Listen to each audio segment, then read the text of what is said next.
안녕하세요. 아이스인비어의 아이비입니다. 오늘 갈 곳은 호아비엔이라는 곳인데요. 호치민에 있는 양조장인데 여기만큼은 정말 제가 자신 있는 곳이고 이런 곳을 소개하기 위해서 이 유튜브를 시작했다고 해도 과언이 아닌 곳입니다. 들어가는 인테리어부터가 다른 곳과는 다르면서도 뭔가 멋지다고 생각이 되지 않으신가요?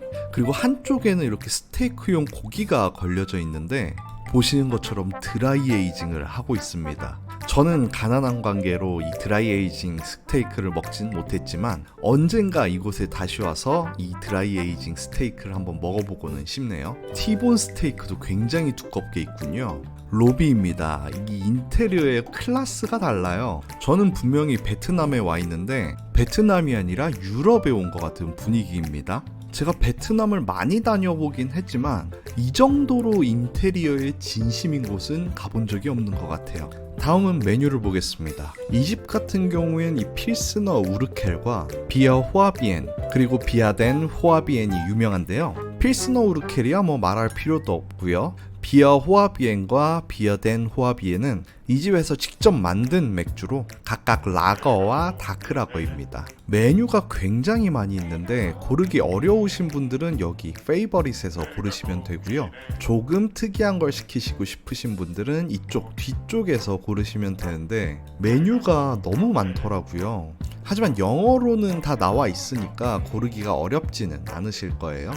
아무래도 고급 음식점인 만큼 가격대는 좀 있기는 한데 그래도 뭐 한국에 비한다면 좀 저렴한 편이기는 합니다. 그리고 이쪽이 드라이 에이지드 비프, 드라이 에이징 된 스테이크인데요. 가장 간단하게 티본 스테이크를 예로 들자면 100g에 16,000원 정도인데요. 그럼 500g이라고 했을 때 8만원 정도. 조금 비싸기는 하지만 드라이 에이징이니까 좀 참아줄 만한 것 같네요. 자, 맥주가 나왔네요. 맥주가 나왔으니까 맥주 얘기를 해야겠죠. 이건 이 집에서 직접 만든 다크라거입니다. 사이즈가 심상치 않은데 이거는 1리터짜리예요. 그러니까 1000cc짜리를 한 손에 들고 마시게 됩니다. 이 식당의 분위기가 체코 스타일이라고 하니까 이런 식으로 먹어줘야 분위기가 살지 않을까 싶어서 저는 1리터짜리로 주문을 했어요. 맛 같은 경우에는 보통 흑맥주라고 하면 씁쓸하면서도 향이 구수한 그걸 생각하기 마련인데 이 집 같은 경우에는 그 흑맥주 특유의 향은 좀 약한 편이었고요. 비슷한 맥주를 꼽으라면 혹시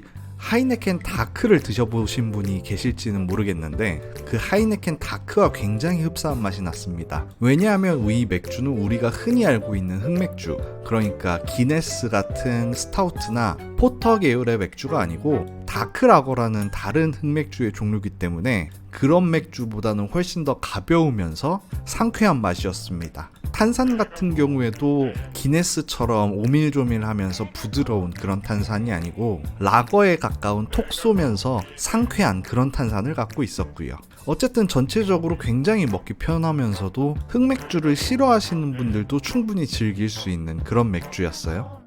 맥주 맛도 봤으니 이제 슬슬 관광하는 것처럼 주변도 한번 둘러보겠습니다.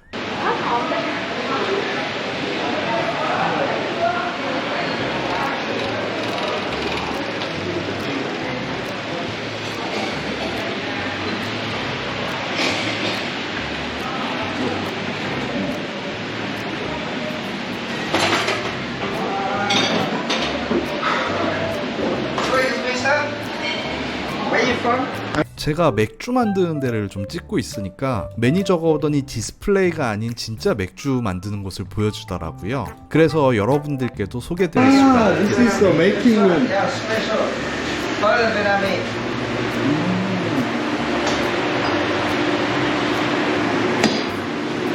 Yeah. Oh, very big. Very big. Yeah, you know. We have bring the first Vietnamese. Ah, really? Yeah. Since when it started? 1995. 1995. 1995. First beer making company in the Vietnam. Yeah. 네, 들으셨나요? 여기가 베트남에서 처음으로 맥주 양조를 한 곳이라고 해요. 근데 처음은 아닐 거고 아마 크래프트 비어 중에서는 최초겠죠? 95년도부터 했다고 하니까 나름 전통을 자랑하는 양조장인데요. 그런데 왜 이런 곳이 한국 사람들한테 소개가 안 됐는지 참 의문입니다. 심지어 여기는 1군이에요. 1군. 가기도 정말 좋은 곳에 위치하고 있는데 왜 소개가 안 되는지 이해가 안 됩니다. 다음은 또 서비스로 맥주를 받아서 맛을 보고 있는데요. 이 맥주 같은 경우에는 여기서 주력으로 판매하는 그런 맥주는 아니고 이때가 신년 기간이라 신년 기간에만 판매하는 스페셜 맥주라고 하더라고요. 그래서 홉을 좀 다른 종류로 사용을 하고 실험적인 성격이 강한 그런 맥주였는데 라거보다는 약간 에일의 향에 가까운 그런 맥주였어요. 아무래도 여기 같은 경우에는 좀 오래된 양조장이다 보니까 요즘 유행하고 있는 에일보다는 예전에 유행했었던 라거 위주의 라인업을 갖고 있는데 아무래도 유행에 뒤처진 만큼 그걸 따라가려고 다른 맥주를 많이 개발을 하는 그런 모양이더라고요. 그런데 맛이 그렇게 뛰어나지는 않아서 아무래도 좀 더 연구가 필요하겠다 그런 생각은 좀 들었어요.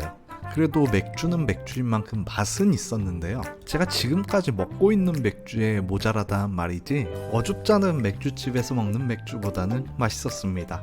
그 순간 맛보기용 맥주가 또 나왔는데요. 라거를 또 맛보기용으로 조금 주더라고요. 이거는 제가 좀 이따가 또 시킬 건데 굳이 또 줬습니다. 맛은 라거가 제일 맛있었어요. 이 집은 라거가 제일 맛있습니다.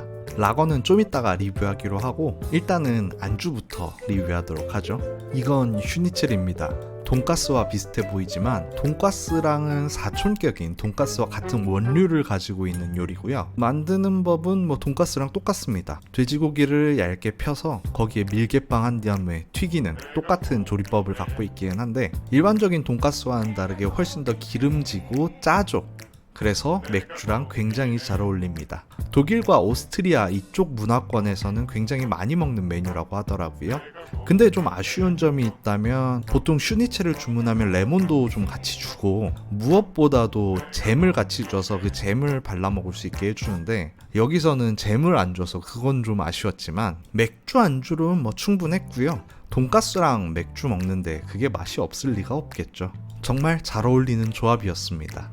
다음 리뷰는 라거입니다. 사실 라거 같은 경우에는 설비가 좀 많이 필요하고 전문적이지 않다면 실패를 많이 하는 맥주이기 때문에 소규모 양조장에서는 보기 힘든 맥주 종류인데요. 하지만 제대로 만들 수만 있다면 그 깔끔하고 시원한 맥주 스타일은 호불호 갈릴 거 없이 전 세계 누구에게나 어필이 되는 그런 맛이긴 하거든요. 이 집 라거 같은 경우에는 아무래도 이 베트남에서 가장 오래된 브루어리다 깔끔하고 청량했지만 그러면서도 소규모 브루어리만의 특징인 자기들만의 스타일을 잃지 않은 그런 좋은 맥주였어요. 그리고 저는 유튜버 프리미엄으로 이 코스터를 무료로 선물 받았습니다. 어디 있을 줄 모르겠는데 고맙게 받도록 했어요.